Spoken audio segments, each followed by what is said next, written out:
Friends, मैं आपका दोस्त आर के सिंह और आप देख रहे हैं आर के सिंह एकेडमी। और आज के नए वीडियो में आप देखेंगे सीबीएसई क्लास 9 सोशल साइंस में पॉलिटिकल साइंस एक सब्जेक्ट है, उसका हम लोग आपको वीडियो शेयर कर रहे हैं।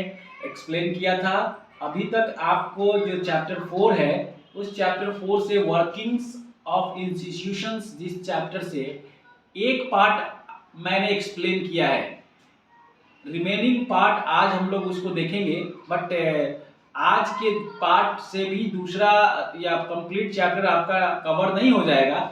हम पार्ट बाय पार्ट आपको स्मॉल स्मॉल शेयरिंग करके विथ एग्जांपल आपको शेयर कर रहे हैं, जिससे कि आपको पढ़ने में समझने में आसानी होगी और क्वेश्चन भी क्रिएट होगा, जिससे कि आपको फाइनल एग्जामिनेशन जो एनुअल एग्जाम होने वाला है मार्च में आपका, उसमें आपको आसानी से आप आंसर लिख पाएंगे वर्किंग विथ इंस्टीट्यूशंस के साथ। और सबसे अच्छी बात है कि एनसीईआरटी की जो पैटर्न है आपके सीबीएसई बोर्ड के अकॉर्डिंगली वो हम कवर करते चल रहे हैं। साथ साथ जो भी इसमें इंटरेस्टिंग नई चीज़ें हैं, नए फैक्ट हैं जो हमें जानना चाहिए, हमारे देश के बारे में जानना चाहिए, हमारे देश का जो इंस्टीट्यूशंस है, लेजिस्लेचर, एग्जीक्यूटिव एंड जुडिशियरी, ये कैसे फंक्शन, इसकी फंक्शंस क्या है, ये काम कैसे करता है, इस आधार पर हम लोग इसको समझने की कोशिश कल एक पॉइंट में किया था। एक role of the prime ministers of India, Bharat के प्रधानमंत्री का जो रोल था और विधायिका और कार्यपालिका के साथ क्या उनकी कंट्रीब्यूशन थी, ये हमने समझा। आज उसका अगला हिस्सा हम लोग देखेंगे। तो आइए हम देखते हैं अकॉर्डिंग टू बुक। तो आइए हम देखते हैं डिसीजन मेकर्स। कल में हम लोगों ने सीखा था ऑफिस मेमोरेंडम क्या होता है वर्किंग इंस्टीट्यूशन में। तो एक बार मैं रिकैप कर दूं, आपको बता दूं कि ऑफिस मेमोरेंडम एक प्रकार का संवैधानिक राइट्स होता है प्रधानमंत्री का, हमारे देश के प्राइम मिनिस्टर्स का, जो इस राइट्स में उसको लोकसभा या राज्यसभा के हाउसेज में जाने की ज़रूरत नहीं पड़ती है, क्योंकि आप पहले से भी हमने आपको बताया है कि जितनी सारी बिल जो होती है वो सारा बिल एक्ट मतलब कानून में तभी तब्दील होता है जब जा कर के लोकसभा में हमारा जो लोअर हाउस है उसमें डिस्कशन के बाद वोटिंग होती है, फिर उसके बाद राज्यसभा में वही बिल जाता है, अगेन डिस्कशन के बाद वोटिंग होती है, उसके बाद फिर बिल पास होने के बाद वहाँ से वोटिंग क्लियर होने के बाद राष्ट्रपति के पास जाता है और राष्ट्रपति के साइन के बाद वो बिल एक्ट में बन जाता है।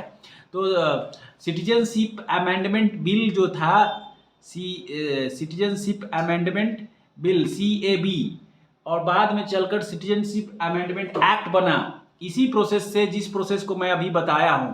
तो ये जितनी सारी हमारे संवैधानिक प्रक्रिया होती है, नए कानून बनेंगे या पुराने कानून का जो बदलाव होगा, वो सब लोकसभा राज्यसभा से गुजर के ही जाएगा, दूसरा कोई रास्ता नहीं है, एक्सेप्ट एक चीज जो अभी आपने पढ़ा ऑफिस मेमोरेंडम। नेक्स्ट पॉइंट मैं बता दूं, डिसीजन मेकर्स में हमारे देश की जो सरकार बनती है उसमें किसका कितना क्या रोल है, वो उस पॉइंट्स को देखेंगे। तो who decided to issue this memorandum, कौन इस डिसाइड करता है कि मेमोरेंडम इशू किया जाए। Clearly such a big decision could not have been taken by the person who signed that document, the officer was merely implementing the instruction given by the ministers of personnel, public grievances and pension. ये जो department है, आप इसको समझिए, minister of personal, इसको बोलते हैं कार्मिक विभाग, पब्लिक ग्रीवांसेस मैंने पहले भी बताया था, शिकायत को ग्रीवांस बोलते हैं, एंड पेंशन मतलब जो पेंशन मिलता है रिटायरमेंट के बाद। और आपको बता दूं कि अभी तक ये डिपार्टमेंट हमारे देश के प्रधानमंत्री ही हर कार्यकाल में रखते आए हैं, किसी और को ये नहीं देते हैं। ये वाला डिपार्टमेंट ये काफ़ी इम्पॉर्टेंट है।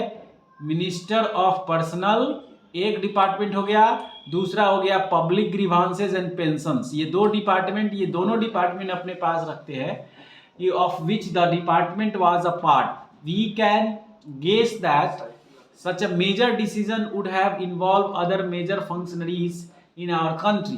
So you have already read in the previous class about some of them. So let us go over some of the main points that you covered them. तो हम लोग इसमें देखेंगे सबसे इम्पोर्टेंट जो पॉइंट्स है, ये यहाँ से देखने की जरूरत है आपको। President is the head of the state, ये आपको लिखना है क्वेश्चन में। देश के लिए, इंडिया के लिए खास करके बात हो रही है। President is the head of the state and the highest formal authority of the country. राष्ट्रपति हमारे देश के सबसे सर्वोच्च होते हैं। और आप ये भी लिख सकते हैं कि president is the first citizens of the country. President जो है हमारे संविधान के अनुसार प्रथम नागरिक माने जाते हैं। हाँ, दूसरा पॉइंट है prime minister is the head of the government. जो भी सरकार होती है उसका मुखिया, उसका हेड जो होता है वो प्रधानमंत्री होता है। And actually exercises all governments powers. और जितने सारे जो भी सरकार के जो डिसीजंस होते हैं वो सब प्राइम मिनिस्टर्स के द्वारा लिए जाते हैं। तो समझ लीजिए कि गवर्नमेंट्स, प्राइम मिनिस्टर्स का कितना रोल है, उसकी रिस्पॉन्सिबिलिटीज़ है, उसके पावर्स है। He takes most of the decisions in the cabinet meetings. Cabinet किसको बोलते हैं, इसको समझिए। कैबिनेट जो होता है ग्रुप ऑफ द मिनिस्टर्स। क्या होता है? ग्रुप ऑफ मिनिस्टर्स, यानी मिनिस्टर्स का जो ग्रुप्स इंक्लूडिंग प्राइम मिनिस्टर्स। प्रधानमंत्री के साथ साथ उनका फिनांस मिनिस्टर्स यानी वित्त मंत्री, होम मिनिस्टर मतलब गृह मंत्री, रेलवे मिनिस्टर मतलब मुख्य जो मंत्रालय 4-5 होता है वो उसको ग्रुप ऑफ मिनिस्टर्स जो होते हैं वो कैबिनेट में कहलाते हैं। उन जो हाईएस्ट पोस्ट पे होते हैं, रक्षा मंत्रालय जिसको डिफेंस मिनिस्टर आप कहते हैं, parliamentary ministers, home minister, defence, civil aviation ministers, railway ministers, ये 10 मिनिस्टर्स जो है काफ़ी पावरफुल लोग होते हैं। यानी उनका रोल ज़्यादा होता है, उनकी फंक्शनलिटी ज़्यादा होती है और इसके कारण वो मीटिंग्स में जो बड़े बड़े डिसीजंस होते हैं उन लोगों को भी प्राइम मिनिस्टर्स बुलाते हैं। दूसरा चीज़ संविधान कहता है कि प्राइम मिनिस्टर चाहे तो नहीं भी बुलाए, ऐसा कुछ नहीं है, लेकिन संवैधानिक प्रक्रिया जो है और डेमोक्रेटिक कंट्री होने के कारण राइट्स को सबको ले करके और उसकी समस्याओं को सुनते हुए चलना ये बहुत ही डेमोक्रेटिक तरीके से माना गया है। Parliament consist of the president and 2 houses. Parliament जो है वो प्रेसिडेंट के साथ साथ 2 हाउसेस होता है, एक लोकसभा और दूसरा राज्यसभा। 2 हाउसेस तो हो गया आपका, एक लोकसभा और दूसरा राज्यसभा। जनरली लोकसभा को हम लोग लोअर हाउस बोलते हैं एंड राज्यसभा को अपर हाउस बोलते हैं। The prime minister must have the support of the majority of the Lok Sabha members. अब मैं आपको बता दूं कि लोकसभा का जो फंक्शनलिटी और उसके थोड़ा टाइम पीरियड को समझिए। तो लोकसभा का टोटल जो मेंबर होता है वो 545 होता है। कितना होता है? 545। लेकिन आप उसमें 543 मेंबर ही जो है वो क्या करते हैं, वो उसमें इलेक्शन लड़ते हैं। तो लोकसभा की जब बात आएगी आपको तो मैं बता दूं आपको, यहाँ पर लोकसभा SABHA,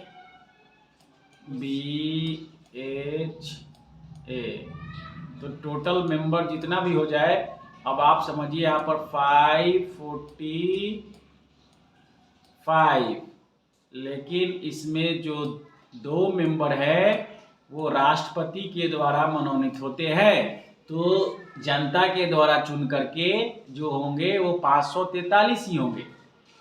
इसी तरह से अगला जो राज्यसभा का होता है वो हम शॉर्ट में लिखते हैं राज्यसभा, ठीक है। तो राज्यसभा के हो जाते हैं टोटल 250 मेंबर होते हैं और 250 में 12 मेंबर जो होते हैं वो राष्ट्रपति के द्वारा मनोनीत होते हैं। तो कितना बच गया भैया? 238। 238 मेंबर चुन करके आते हैं और इनको वोटिंग जो करते हैं वो MLA और MLC करते हैं। हम लोग नहीं करते हैं, आम जनता नहीं करती है इनको। सर इसमें से जो बनता है वो तो लोकसभा का मेंबर होना चाहिए या फिर लोकल? क्या चीज बनता है? जैसे कि मतलब राज्यसभा का मेंबर कोई आदमी बन सकता है, कोई भी। हाँ, कोई भी बन सकता है, कोई भी बन सकता है। उसके लिए खाली एज निर्धारित है बस। ये 12 लोग जो हैं ये कोई नहीं बन सकता है, ये राष्ट्रपति के पास है। और राष्ट्रपति हमारे देश के जो भी डिपार्टमेंट बताया गया है इसमें 12 में कौन कौन आ जाएगा, जैसे कि लिटरेचर, साहित्य जगत में कोई बड़ा कारनामा किया है, बड़े बड़े लोग हैं जो साहित्य लिखते हैं, तो प्रेसिडेंट उनको नॉमिनेट करते हैं, उनको भेजते हैं लेटर, आपको राज्यसभा के लिए नॉमिनेट किया जाता है और फिर शपथ मेंबर ऑफ पार्लियामेंट होते हैं 6 साल के लिए, समझ गए। क्रिकेट जगत से, खेल जगत से, हॉकी से, फुटबॉल से, जो स्पोर्ट्स कोटा होता है लिटरेचर हो गया, फिल्म एंड टेलीविजन हो गया, इससे भी। तो आपको मैंने बताया कि जैसे सचिन तेंदुलकर राज्यसभा के मेंबर रह चुके हैं, हेमा मालिनी रह चुकी हैं, जावेद अख्तर रह चुके हैं, बहुत सारे लोग जो है अलग अलग है, शबाना आजमी रह चुकी हैं, धर्मेंद्र रह चुके हैं। प्रेसिडेंट अपने फैमिली मेंबर से कोई बना देगा? नहीं, ऐसे कैसे बना दीजिएगा फैमिली मेंबर से? बना दे, चाहे तो बना सकता है ये, लेकिन आप सुनिए मेरी बात को, 12 बनाने के लिए वो उसका डिपार्टमेंट बांटा गया है, वो स्कॉलर होना चाहिए। मतलब नियम संविधान ये कह रहा है कि वो 12 लोग वही बनेंगे जो देश को सम्मान प्रदान किए, उनके द्वारा सम्मान हुआ है, देश को सम्मान मिला है। ऐसे नहीं, ऐसे हो रहा है।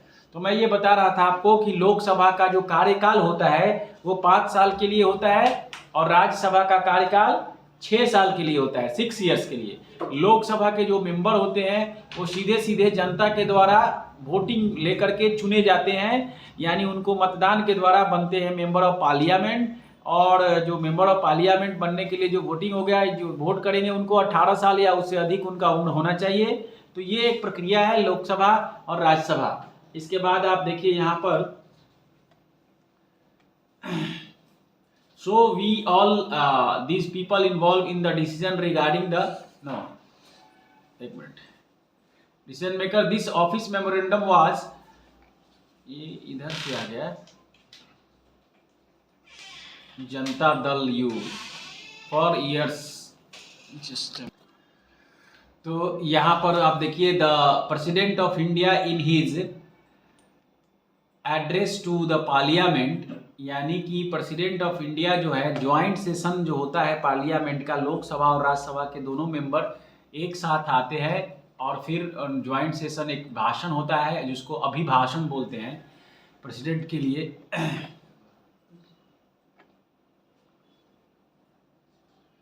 The president of India in his address to the parliament announce the intention of the government to implement the recommendation of the Mandal commission.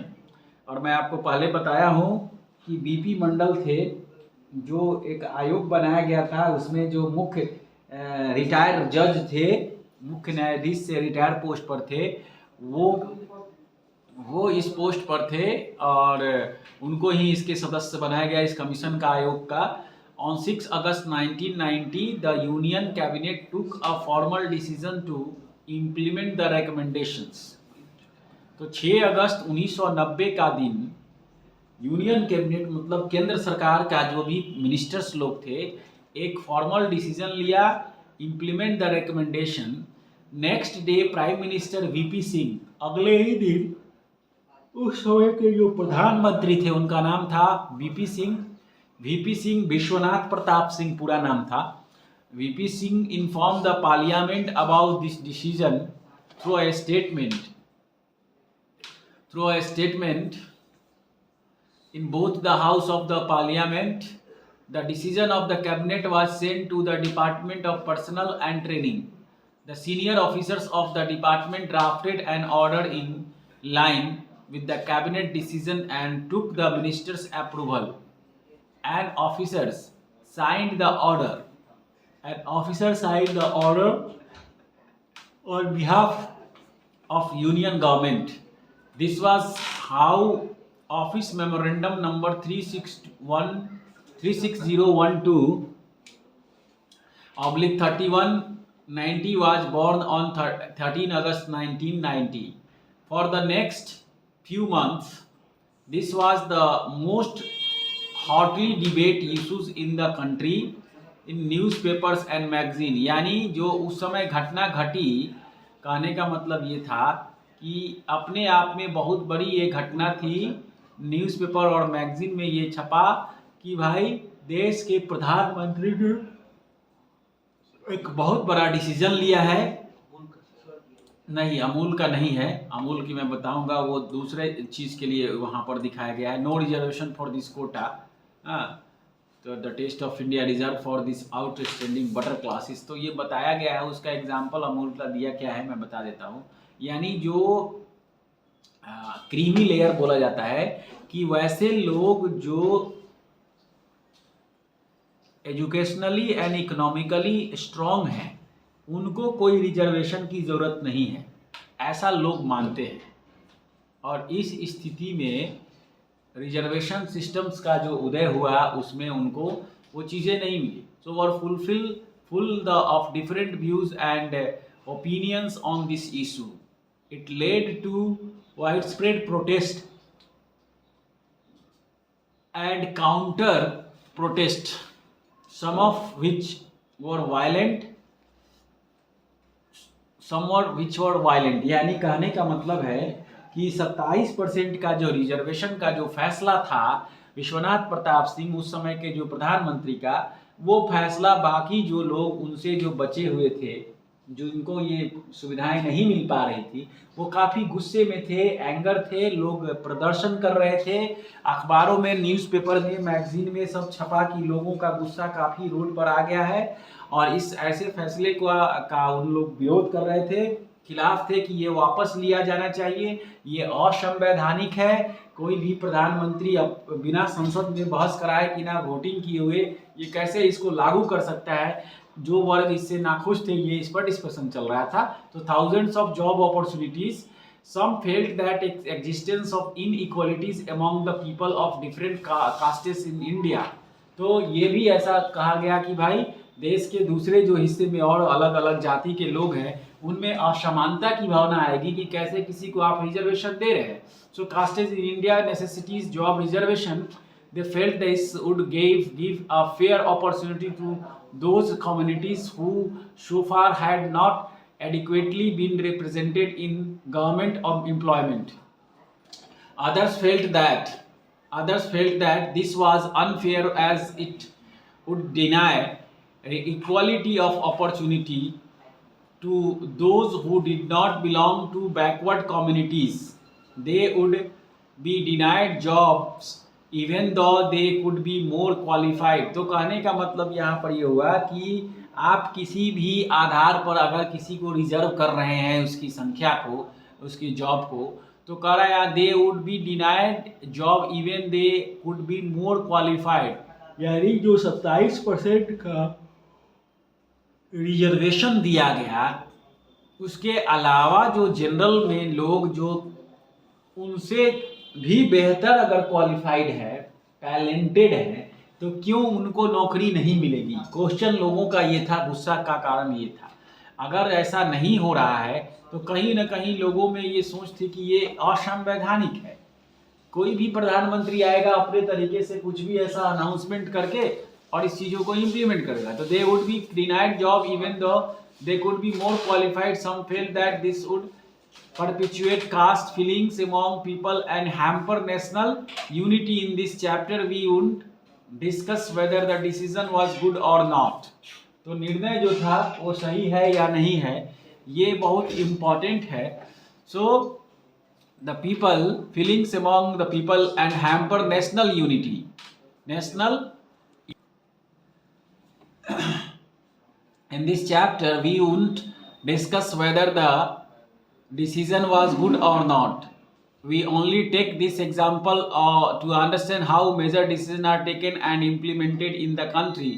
Who resolve this dispute? You know that the Supreme Court and the High Courts in India settle dispute arising out of governmental decisions। यानी इस तरह के जो विवाद है, dispute मतलब विवाद होता है, उसको हाई कोर्ट यानी देश राज्य का जो सर्वोच्च कोर्ट होता है, न्यायालय जिसको बोलते हैं, वो अगर उससे भी लोग संतुष्ट नहीं है तो देश का सर्वोच्च न्यायालय होता है, सुप्रीम कोर्ट जिसको बोलते हैं। इससे ऊपर कोई कोर्ट नहीं होता है, वहाँ पर लोग इस विवाद का निपटारा, डिस्प्यूट को समाधान होता है। Some persons and associations oppose to this order file a number of cases in the court. They appealed to the court to declare the order invalid and stop its implementation। The Supreme Court of India bunched all these cases together। This case was known as the Indira Shoyne। तो ये case जो बना, जो उस समय की जो जज थी Indira Sawhney and other versus Union of India cases. 11 जजेस of Supreme Court, Supreme Court के 11 जज इस फैसला को देख रहे थे। 11 जजेस of Supreme court heard argument of both sides, दोनों तरफ से, पक्ष और विपक्ष दोनों तरफ से सुना। By a majority the supreme court जजेस in 1992 declared that this order of the government of India was valid. Act यानी भारत सरकार ने, यानी प्रधानमंत्री ने जो डिसीजन दिया है वो सही है, इन्होंने कोर्ट ने भी कह दिया। At the same time the supreme court asked the government to modify it, और उसमें सुप्रीम कोर्ट ने कहा कि भाई जो ये इसमें और भी चीज़ें हैं कुछ चेंजेस कर दीजिए कि आम जनता की जो संतुष्टि है, जो असंतुष्ट लोग हैं उसमें संतुष्टि की भावना जागृत हो। तो supreme court asked the government to modify its, इसमें थोड़ा चेंजेस करने के लिए कहा, ओरिजिनल ऑर्डर में बदलाव कीजिए। It said that well to do persons among the backward classes should be excluded, यानी बैकवर्ड क्लास में जो अच्छे पोजीशन पर है इकोनॉमिकली उनको छोड़ा जाना चाहिए, उसको रिजर्वेशन में नहीं रखा जाना चाहिए। तो ये एक मॉडिफिकेशन हुआ। It said that well to do persons among the backward classes should be excluded from getting the benefit of reservation accordingly. The department of personnel and training issued another office memorandum of 8 सितंबर 1993, दूसरा office memorandum पास हुआ, उसमें बदलाव करके this dispute thus came to an end and this policy has been followed since then. एक तो बहुत बड़ी बात ये मैं बता दूं आपको, प्रैक्टिकली बात जो जमीन पर धरातल पर है, अगर इतना पढ़ने के लिए, ये सिविल सर्विसेज का रिजर्वेशन की हम लोग बात कर रहे हैं, इतना पढ़ने के लिए कोई आम परिवार से लोग उसकी तैयारी नहीं कर पाएंगे। इतने सारे बुक्स नोट्स ये सारी चीज़ें चाहिए उसको, कि बहुत असंभव सी चीज़ है। तो कहीं ना कहीं यहाँ देखा ये जा रहा है कि वो यहाँ जो पहुँचने वाले लोग हैं इस पोजीशन पर, वो कहीं ना कहीं अच्छे ही परिवार से है। अब रह गई बात कि रिजर्वेशन दे करके, लास्ट में जो रिजर्वेशन दे करके आप प्रोत्साहित कर रहे हैं लोगों को, उससे अच्छा है कि उसको इकोनॉमिकली पहले सपोर्ट एजुकेशन को दीजिए, एजुकेशनली सपोर्ट दीजिए उसको, till 10th class 12th class, graduation में स्कॉलरशिप हो, फिर इस तरीके से पढ़ाई हो कि इतना इंटेलिजेंट हो कि आम दूसरे बच्चों के साथ वो टक्कर दे पाए, जरूरत नहीं पड़े उसको रिजर्वेशन की। तो वो एक सुविधाएं थी। लेकिन उस समय जब हमारा देश आज़ाद हुआ था तो उस समय स्थिति देश की इतनी नाजुक थी, और उसके कुछ साल बाद, 20 साल 25 साल बाद, 30 साल बाद ये फैसला जो है, ये चेंजेस आए हैं, रिजर्वेशन सिस्टम्स की कमांड आई थी। So accordingly the department of personnel and training issued another office memorandum. और ये देखिए यहाँ पर एक पजल टाइप का दिया हुआ है, यानी कि आपको कनेक्ट करना है कौन सा एक्टिविटी किस फंक्शंस है। So who did what in this case of reservation for backward classes? Supreme court, cabinet, president and government officials, 1 2 3 4 made formal announcement about the decision, cabinet करेगा, गवर्नमेंट ऑफिशियल्स करेंगे, president होगा, supreme court. एक minute, implemented the decision by issues an order, took the decision to give 27% job reservation, cabinet upheld reservation as a valid। तो इसका decision सही है गलत है ये सुप्रीम कोर्ट करेगा। Implement the decision by issuing an order, government officials made formal announcement about the decision. Formal announcement राष्ट्रपति के द्वारा दिलवाया जाएगा। इसलिए मैं बता रहा हूँ कि राष्ट्रपति का हमारे देश में कोई रोल ही नहीं है, सब प्रधानमंत्री का है, सारे पावर प्रधानमंत्री के हैं।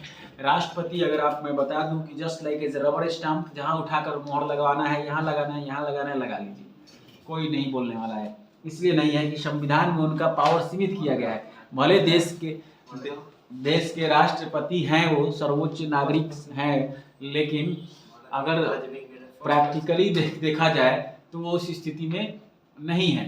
तो आज हम लोग इस वीडियो में, सॉरी, उनसे पावरफुल आदमी कोई है भी नहीं इंडिया में।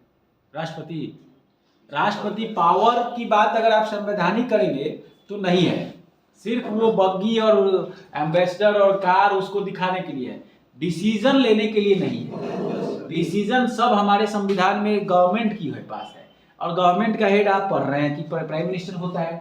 जब गवर्नमेंट का हेड प्राइम मिनिस्टर हो ही गया तो बचा कहाँ कहानी। अच्छा सर, दूसरे कंट्री में तो प्रेसिडेंट डायरेक्ट मतलब सब कंट्री का अलग अलग संविधान है, समझे, सब कंट्री का अलग अलग कॉन्स्टिट्यूशन है।